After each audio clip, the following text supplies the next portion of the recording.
Hello welcome in star study friends. आज के इस वीडियो में हम बात करेंगे एसबीआई में पीओ की पोस्ट पर जो वैकेंसीज निकली हुई हैं उनके बारे में, उनमें क्या क्या मांगा गया है और आप उसके लिए एलिजिबल है या नहीं है। इन सभी सवालों के जवाब इस वीडियो में हम आपको देंगे। तो चलिए वीडियो को स्किप मत करना, वीडियो को पूरा देखना ताकि आपको कोई भी पॉइंट मिसिंग नहीं हो जाए। अगर आपका रजिस्ट्रेशन गलत हो जाता है तो आपकी फीस बेकार चली जाएगी, इसलिए इस पूरी वीडियो को बिना स्किप किए देखना। तो चलिए इसमें यहाँ पर 1 नंबर पॉइंट पर क्या दिया गया है। तो यहाँ पर दिया गया है कि prospective candidate who aspire to join State Bank India probability officer probationary officer can apply after carefully reading the advertisement regarding eligibility criteria, online registration process, payment of application fee, issuance of call letter, process pattern of examination interview. मतलब ये कहना चाह रहा है कि अगर आप PO की पोस्ट पर फॉर्म फिल करना चाहते हैं तो रजिस्ट्रेशन से पहले इन सभी बातों को, जो भी इस नोटिस में दी गई हैं, इन सभी बातों को केयरफुली पढ़ लें, तभी अपना रजिस्ट्रेशन करके अपनी फीस को कट करवाएं। आगे दिया गया है यहाँ पर कि ये वेबसाइट है, यहाँ आप फॉर्म फिल कर सकते हैं। आगे है फॉर्म कब से कब तक फिल होंगे, तो फॉर्म जो होंगे वो 27 सितंबर तक फिल होंगे। कब से? 7 सितंबर से 27 सितंबर तक ये फिल होंगे। आगे इसको मेन देख लेते हैं। मेन क्या है, यहाँ पर दिया गया है, लिखा है online registration including editing modification of applying candidate. Candidate को जो अप्लाइंग करने की डेट है वो 7 से 27 सितंबर है। फीस काटने की डेट वो भी 7 से 27 सितंबर तक है। Download of preliminary examination call letter को डाउनलोड करने की जो डेट है वो 2nd वीक ऑफ अक्टूबर 2023 में। और फेज 1 ऑनलाइन प्रीलिमिनरी एग्जामिनेशन, जो पहला फेज 1 का जो एग्जाम होगा, प्री एग्जाम जो होगा वो नवंबर में होगा। Declaration of result of preliminary examination is नवंबर या दिसंबर में इसका रिजल्ट डिक्लेयर हो जाएगा। किसका? प्री का। आगे है फेज 2 का जो ऑनलाइन मेन का एग्जाम जो होगा वो दिसंबर में होगा। कॉल लेटर इसके नवंबर में या दिसंबर में ही आएंगे।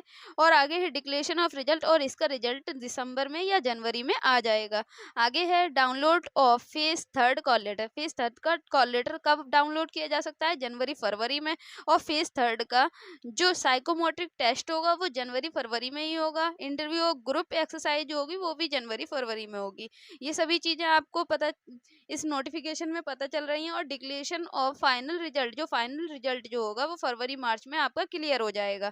आगे है pre examination training for SC ST OBC religious minority community. और इनके लिए क्या है? Download of call letter, pre examination, ये सभी बातें इसमें लिखी गई हैं। अब इसको आगे देख लेते हैं। वैकेंसीज कैसे कैसे हैं, तो वैकेंसीज हैं SC के लिए 300, ST के लिए 150, करंट वैकेंसी ओबीसी के लिए 540, ईडब्ल्यूएस वालों के लिए 200, जनरल कैटेगरी 810, और टोटल कितनी हो जाती हैं? 2000। ये है आगे। अब इसको देख लेते हैं। अभी इसमें एक और बात बतानी थी, जो जनरल और ओबीसी कैंडिडेट होंगे उनकी फीस तो 750 रुपये है, लेकिन जो पीएच कैटेगरी से हैं, SC ST से हैं, उनके लिए कोई भी फीस, फॉर्म फिल करने की कोई भी फीस नहीं है। अब इसमें आगे और देखते हैं क्या है, मैन वही आपको बताएंगे।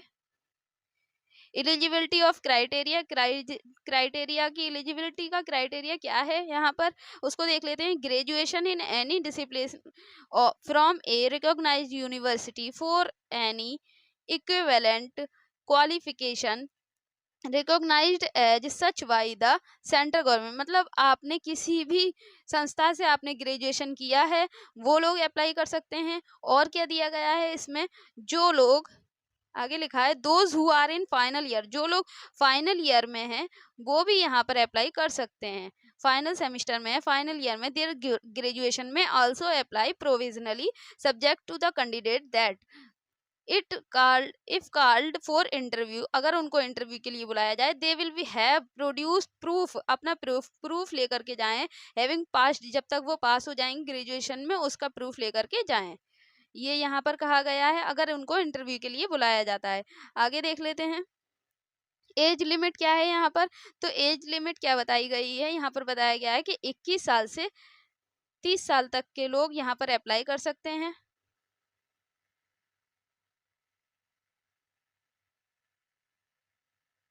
और उनकी जो है 1/4/2023 को 21 और 30 के बीच होनी चाहिए, ना कि इससे ज़्यादा होनी चाहिए। और इसमें एक और बात बता रहा है, candidate must have been born not later than, इनका जन्म 1/4/2002 के बाद नहीं हुआ, 1 अप्रैल 2002 के बाद नहीं हुआ हो, और 2/4/1993, 2 अप्रैल 1993 से पहले नहीं हुआ हो। ये यहाँ पर ध्यान रखना है आपकी डेट ऑफ बर्थ के अकॉर्डिंग। और ये लिखा है relaxation in upper age limit shall be as below, अगर इससे ज़्यादा है तो रिलैक्सेशन यहाँ पर दिया गया है, इन सभी चीज़ों को देख लेना है। आगे लिखा है ब्लाइंडनेस वगैरह के बारे में दिया गया है, लो विजन जिसकी लो दृष्टि होती है, हियरिंग इम्पेयर्ड HI के बारे में, डीफ के बारे में, हार्ड ऑफ हियरिंग के बारे में, सूटेबल कैटेगरी में कौन कौन है, one arm affected right of और बोथ आर्म दोनों हाथ सही हैं, वन लेग अफेक्टेड है या बोथ लेग, ये यहाँ पर बातें दी गई हैं, आप इनको भी देख लेना। और इनकी फुल फॉर्म दी गई है यहाँ पर, CP की, LC की, DW की, ये नीचे दी गई है। CP की होती है सेरिब्रल पैल्सी, ड्वार्फिज्म की DW होती है। यहाँ पर इन सबको देख लें। आगे क्या है मोस्ट जो ज़रूरी है उसको देखते हैं।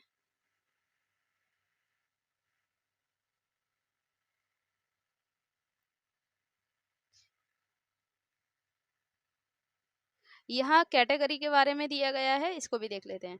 ये लिखा है प्लीज नोट दैट, ये नोट कर लें, change of category will not be permitted, जो कैटेगरी को चेंज करने का कोई भी परमिशन नहीं है। Any stage after registration, registration अगर हो जाता है तो कैटेगरी को चेंज करने का कोई भी परमिशन नहीं है। आगे है candidate belonging to OBC category, अगर कोई OBC कैटेगरी से आता है but not coming in creamy layer, लेकिन यहाँ पर है sorry, candidate belonging to OBC category, अगर कोई OBC कैटेगरी से है but coming in creamy layer, creamy layer में अगर आता है, are not entitled to OBC, तो उसको OBC में नहीं गिना जाएगा, जबकि उसको किस में गिना जाएगा, जनरल कैटेगरी में गिना जाएगा, काउंट किया जाएगा। आगे देख लेते हैं अब इसमें सिलेक्शन प्रोसीड्योर क्या है। इसमें फेज 1 में क्या होगा, फेज 1 में इंग्लिश के 30 क्वेश्चन आएंगे 30 नंबर के। सेकंड इसमें आएगा 35 नंबर के क्वांटिटेटिव एप्टीट्यूड, इसमें अंगणित आ जाएगा, नंबर सिस्टम वगैरह आ जाएंगे 35 नंबर के, और 35 क्वेश्चन होंगे। यहाँ पे रीजनिंग आ जाएगी 35 नंबर की, 35 क्वेश्चन होंगे। इस तरह से आपका ऑल ओवर कितना हो जाता है, 100 मार्क्स का हो जाता है। टाइम कितना दिया जाएगा, 1 आवर, 1 घंटे के अंदर आपका ये एग्जाम होगा, जिसमें आपकी इंग्लिश और मैथ और रीजनिंग के सवाल आ जाएंगे। अगर आप इसको पास कर लेते हैं, एलिजिबल हो जाते हैं, तो फेज सेकंड के लिए आपको बुलाया जाएगा। और फेज सेकंड में क्या होगा, फेज सेकंड में क्या होगा, रीजनिंग और कंप्यूटर के 40 क्वेश्चन आएंगे जो कि 50 नंबर के होंगे। डाटा एनालिसिस के आएंगे 30 क्वेश्चन जो कि 50 नंबर के होंगे। जनरल इकोनॉमी की बैंक और बैंकिंग अवेयरनेस के आएंगे, जीके के और बैंकिंग अवेयरनेस के 50 क्वेश्चन आएंगे जो 60 नंबर के होंगे। इंग्लिश लैंग्वेज के क्वेश्चन आएंगे 35 क्वेश्चन आएंगे जो कि 40 नंबर के होंगे। इस तरह से आपके क्वेश्चन हो जाते हैं 155, और जो आपका टोटल मार्क्स हो जाता है वो 200 हो जाता है। ड्यूरेशन कितनी है, इस फेज सेकंड को करने के लिए आपको 3 घंटा दिया जाएगा, और फेज 1 को करने के लिए ओनली 1 आवर, 1 घंटा दिया जाएगा। अब आगे इसमें क्या दिया गया है, लेटर राइटिंग ऐसे आएगा जिसके लिए आपको क्या दिया जाएगा, 2 होंगे ऐसे और 50 नंबर का होगा यहाँ पर। इस तरह से आपका ऑल ओवर कितना होता है, 250 नंबर का हो जाता है, और इसके लिए अलग से 30 मिनट दिया जाएगा आपको।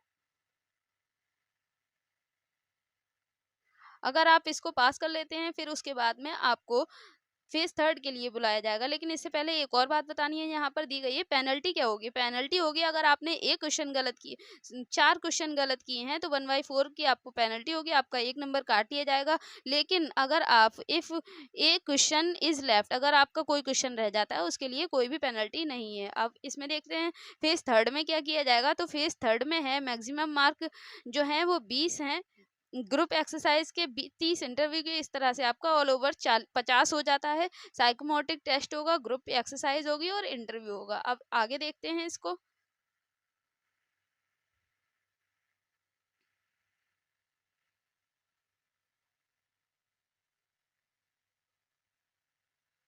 जब फाइनल सिलेक्शन होगा उसमें आपका क्या होता है, जो मैक्सिमम मार्क जो हो रहे हैं 250 और टोटल कितना है 300, ग्रुप एक्सरसाइज का मिला करके और इंटरव्यू का मिला करके, और नॉर्मलाइजेशन में 75 25 ये मिला करके हो जाता है आपका 100। अब आगे क्या है इसमें,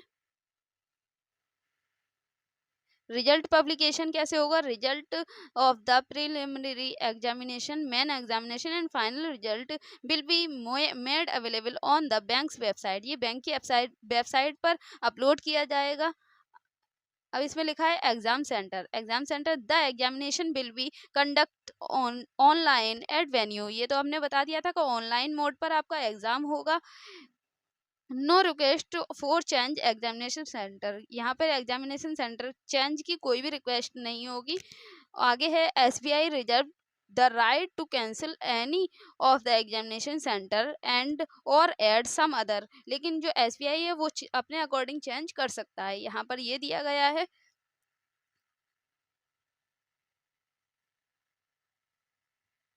इमेल्युएशन देख लेते हैं। यहाँ पर प्रेजेंटली द स्टार्टिंग बेसिक पे कितना होगा, जो स्टार्टिंग होगी वो 41,960 से होगी। और ज्वाइनिंग ट्रेनिंग के बारे में यहाँ ये दिया गया है, आप इसको भी देख लेना। एप्लीकेशन फ़ी क्या है, तो एप्लीकेशन फ़ी जो है 750 रुपये जनरल EWS और OBC कैटेगरी के लिए है, और SC ST PWD कैंडिडेट्स के लिए fee once paid will not be refunded, कोई भी फीस नहीं है। प्री एग्जामिनेशन ट्रेनिंग इसके बारे में दिया गया है। हाउ टू अप्लाई ये भी आपको बता दिया कि आज से 27 सितंबर तक होंगे ये। और क्या है इसमें, हाँ यहाँ पर रजिस्ट्रेशन करते वक्त आपको क्या करना है, फर्स्ट स्कैन ए फोटोग्राफ आपको स्कैन करना होगा, सिग्नेचर आपको स्कैन करना होगा, लेफ्ट हैंड थंब इम्प्रेशन आपको स्कैन करके डालना होगा, handwritten declaration as detail, ये डिटेल अपने हाथ से लिखकर हैंड रिटन करके और इसको स्कैन करके आपको साइड पर डालनी होगी, तब आपका रजिस्ट्रेशन होगा। Left thumb impression if a candidate is not having left thumb, अगर किसी के पास लेफ्ट थंब नहीं है इम्प्रेशन, ही सी में हिज राइट थंब, वो अपना राइट थंब यूज़ कर सकता है। अगला क्वेश्चन देख लेते हैं, अरे सॉरी क्वेश्चन नहीं, यहाँ पर आगे देख लेते हैं अगला इंस्ट्रक्शन क्या है।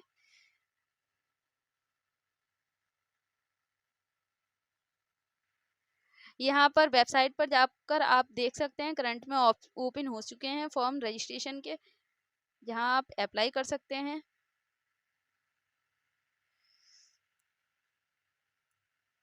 और आपको यहाँ पर please do not send A print out, आपको बैंक से फीस कटवाने के बाद आपको वहाँ पर बैंक वालों को अपना कोई भी एप्लीकेशन फॉर्म की प्रिंट नहीं दिखाना है, ये आपको दिया गया है। और आपको अपना फॉर्म फिल करने के बाद रजिस्ट्रेशन करने के बाद अपना प्रिंट निकाल कर जरूर रखना है। Guidelines for scanning the photograph guideline दी गई है यहाँ पर फोटोग्राफ अपलोड करने के लिए, सिग्नेचर अपलोड करने के लिए और थंब इम्प्रेशन अपलोड करने के लिए। डाउनलोड ऑफ कॉल लेटर ये दिया गया है यहाँ पर। proof of identity to be submitted at the time of examination, the candidate must bring one photo identity proof, ये एक फोटो लेकर जाना है, पासपोर्ट आधार कार्ड पैन कार्ड ऐसा कुछ आपका है तो वो आपको लेकर जाना है प्रूफ के अकॉर्डिंग, जिस पर फोटो भी हो आपका, विद ड्यू अटेस्टेड फोटोग्राफ होना चाहिए। Identity card issued by school और college gazetted officer in the official letterhead, इनमें से कुछ भी है अगर आपके पास आप उसको लेकर के जाएंगे एग्जाम देने। Biometric verification, the bank at various stages में capture photo and the thumb impression iris scan of the candidate in digital format for biometric verification of the candidate will ensure that his her correct thumb impression iris scan is captured at various stages, ये इसके बारे में बता रहा है, जो biometric verification है उसके बारे में बताया गया है। आगे देख लेते हैं इसमें,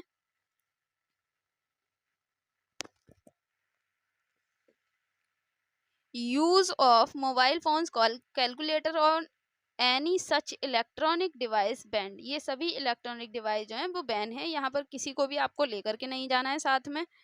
आगे है जनरल इंफॉर्मेशन क्या है, candidate are advise to take a print out of their, अभी हमने बताया था आप अपने एप्लीकेशन को फॉर्म को रजिस्ट्रेशन करने के बाद, फॉर्म कंप्लीट होने के बाद अपना एप्लीकेशन के प्रिंट आउट निकाल करके जरूर रख लें। Candidate should satisfy themselves about their eligibility for the post applied. अगर आप इसके अकॉर्डिंग एलिजिबल हैं तो अपना फॉर्म भर दें। आगे है request for change correction in any particular including category in application form once apply is finally submitted. जो एक बार में सबमिट हो गया है वही आपका माना जाएगा। आपको इन सभी बातों को ध्यान से पढ़ लेना है यहाँ पर।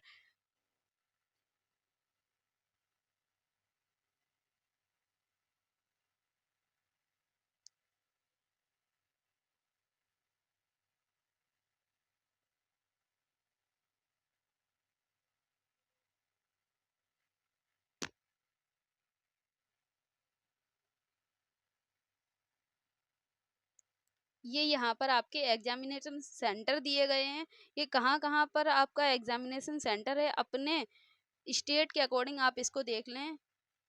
इसको पॉज करके वीडियो को देख लेना आपका कहाँ पर सेंटर है, कहाँ कहाँ आप अप्लाई कर सकते हैं। अगर आप बिहार से हैं, असम से हैं, तो कहाँ कहाँ सेंटर है।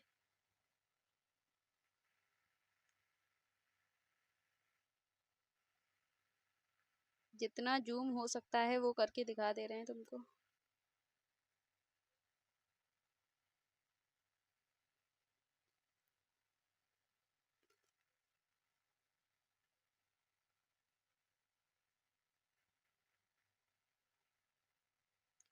ये है उत्तर प्रदेश में आगरा, अलीगढ़, प्रयागराज, बरेली, बांदा, फैजाबाद, गाजियाबाद, गोंडा, गोरखपुर, झांसी, कानपुर, लखनऊ, मथुरा, मेरठ, मुरादाबाद, मुजफ्फरनगर, नोएडा, ग्रेटर नोएडा, सीतापुर, वाराणसी ये सेंटर हैं। और मेन सेंटर यहाँ दिए गए हैं आगरा, प्रयागराज, गाजियाबाद, नोएडा, ग्रेटर नोएडा, कानपुर, लखनऊ, मेरठ, बनारसी, ये यहाँ पर दिए गए हैं। इसी के साथ ही वीडियो लास्ट होता है और यहाँ पर ये फॉर्म का फॉर्मेट दिया गया है।